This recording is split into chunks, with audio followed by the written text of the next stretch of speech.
In 2020, Yvette Cooper made a speech in which she discussed the death of George Floyd, a drug addict, porn star and criminal, died in questionable circumstances, but his death became a cause célèbre for a lot of black people in America and their white, mostly middle-class supporters, who engaged in a lot of civil disobedience and mayhem in America.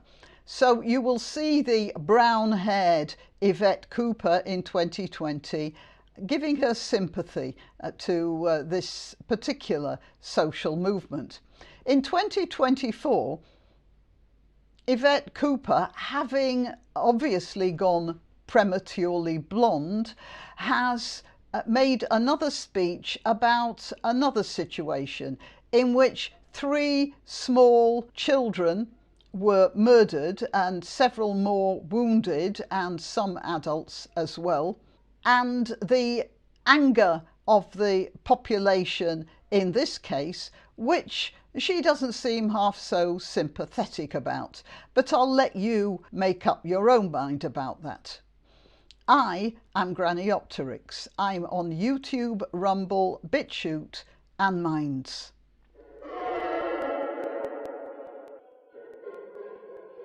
So you see, I was going to do a satirical review of what she said, but hey, why should I bother writing the satire when Yvette does such a good job all on her own? So, take it away, Yvette. Well, criminal violence and disorder has no place on Britain's streets. Police forces across the country on the awful murder of George Floyd in Minnesota, where they say, we stand alongside all those across the globe who are appalled and horrified by the way that George Floyd lost his life. Justice and accountability should follow. We've been clear to the police that they have our full backing in taking the strongest possible action against perpetrators. They also refer to the UK tradition of policing by consent and also the need always to tackle bias, racism and discrimination wherever we find it. Including we're making sure that there are more prosecutors, there are sufficient prison places, and also that the courts stand ready, because anyone who engages in this kind of disorder needs to be clear that they will pay the price.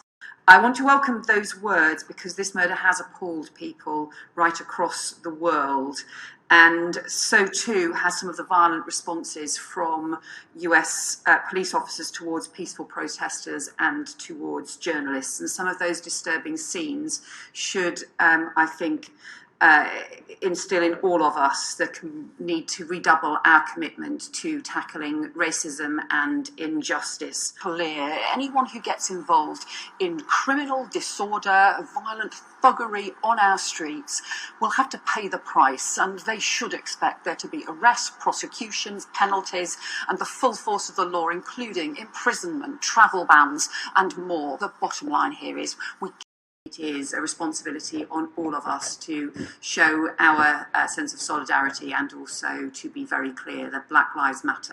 Bottom line here is we cannot stand for this kind of thuggery or criminal disorder on our streets. Communities have a right to feel safe, and that is why I think the police will have everyone's backing in making sure that they can take the action that is needed.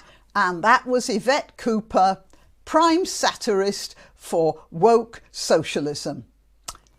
I hope you enjoyed that. I'm sure Yvette appreciates your appreciation. Till next time.